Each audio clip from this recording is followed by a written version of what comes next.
ఇలా కన్నుమూయడం, అటువంటి మరణం చెందడం చాలా బాధాకరమైన విషయం. క్రైస్తవ ప్రపంచాన్ని గుండె మెలిపెడుతూ దిగ్భ్రాంతికి గురి చేసిందని చెప్పక తప్పదు. కానీ ఇది ఎందుకు జరిగింది, ఏం జరిగింది అనేది ఖచ్చితంగా తెలుసుకోవాల్సిన అవసరం ఉంది. ఇది మతోన్మాదులు చేసిన పనా, లేకపోతే క్రీస్తు వ్యతిరేకులు చేసిన పనా?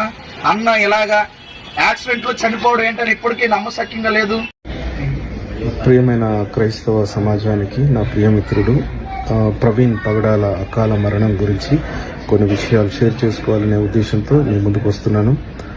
ప్రవీణ్ పగడాల గారి యాక్సిడెంట్ అని చిత్రీకరించిన విషయాలు మనందరికీ తెలిసిందే. ఒకవేళ యాక్సిడెంట్ అని అనుకున్నట్లయితే అతను వెళ్తున్న వేగాన్ని బట్టి ప్యాంటు షర్టు చినగాలి, కాళ్ళు చేతులు విరగాలి. కానీ అలా కాకుండా కేవలం ముఖం పైన మాత్రమే దెబ్బలుండి, అది కూడా చాలా పదునైన ఆయుధాలతో కొట్టినట్టుగా ఉండి అక్కడ రోడ్డుకు చాలా దూరంలో పడేసినట్టుగా ఉంది. కాబట్టి ఈ విషయాల్ని మీరు యాక్సిడెంట్గా చిత్రీకరించి కేసును అక్కడికి తీసివేస్తే బాగోదు.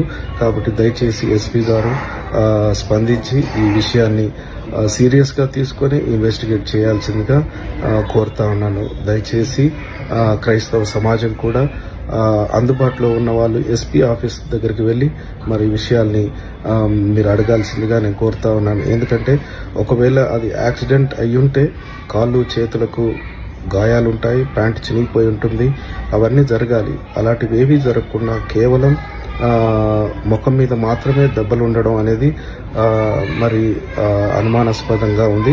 కాబట్టి దయచేసి ఈ విషయంలో దరిదాపుల్లో ఉన్న రాజమండ్రి పెద్ద నాయకులందరూ కలిసి వెళ్ళి ఎస్పీ ఆఫీస్లో మరి అడగాల్సిందిగా నేను కోరుతా ఉన్నాను. డాక్టర్స్ కూడా ఇన్వెస్టిగేట్ చేసేటప్పుడు చాలా జాగ్రత్తగా, ఒక క్రైస్తవ వేదాంత ఉపాధ్యాయుడు ఈయన చాలా మంచి వ్యక్తి, క్రైస్తవ సమాజానికి కావలసిన వ్యక్తిగా మేము అతన్ని పరిగణిస్తూ ఉన్నాం. కాబట్టి ఈ విషయాన్ని చులకనగా మీ ఇన్వెస్టిగేషన్ ఉండకూడదని విన్నవించుకుంటున్నాను.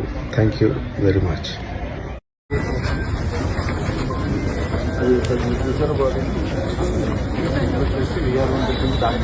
మార్నింగ్ చేసి నేనే వాళ్ళ బంధువులను పిలిపించారు కదా కొలీగ్స్. మాకు డౌట్ ఉంది సార్. చెప్పండి. ఇది యాక్సిడెంట్ అని అయితే మేము అనుకోవట్లేదు. మరి ఈ విషయంలో